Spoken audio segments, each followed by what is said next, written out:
did I fall in this hole again? I should know better than this. Time flies, funny when you getting older. I should know better than this. Think I fell too deep and it hurt so hard. How you getting me to let my guard down for you? And you're bringing out all the reckless parts. But I love it, oh I love it. I'm afraid of the dark, I get lost in the thought of what I'll do with you. I'm afraid of the dark, always take it too far when I'm with you, with you.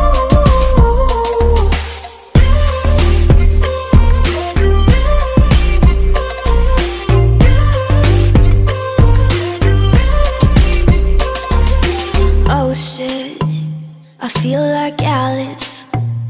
Woke up in a rabbit hole last night, made it look like a palace.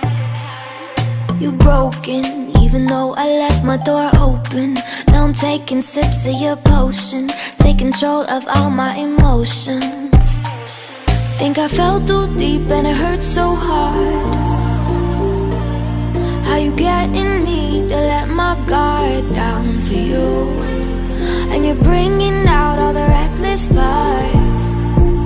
But I love it, oh I love it. I'm afraid of the dark, I get lost in the thought of what I'll do with you. I'm afraid of the dark, always take it too far when I'm with you, with you.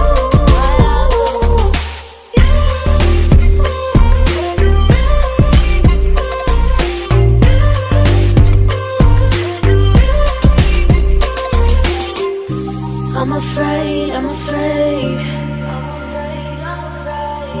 Pray that it'll be okay. Know that it'll be okay. I'm afraid, I'm afraid.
سلامونه دوستانو، په دې هیله چې ټول به روغ جوړ صحتمند وئ.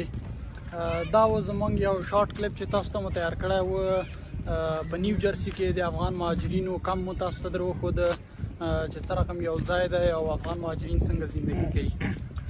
نو په دې هیله چې دا کلیپ مو خوښ شوی وي. دا کلیپ موږ په ډېر نشته امکاناتو باندې جوړ کړی، نه موږ سره کمپیوټر و، نه مو کیمره درلوده، نه ترایپاډ و، هېڅ څه موږ سره نه و.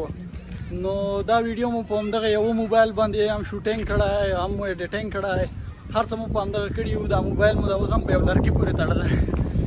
نو په دې هیله چې ستاسو خوښ شوي وي او ټول افغانان دلته چې نوي امریکې ته راغلي دي د یو ښه ژوند او د کامیابۍ خاوندان شي.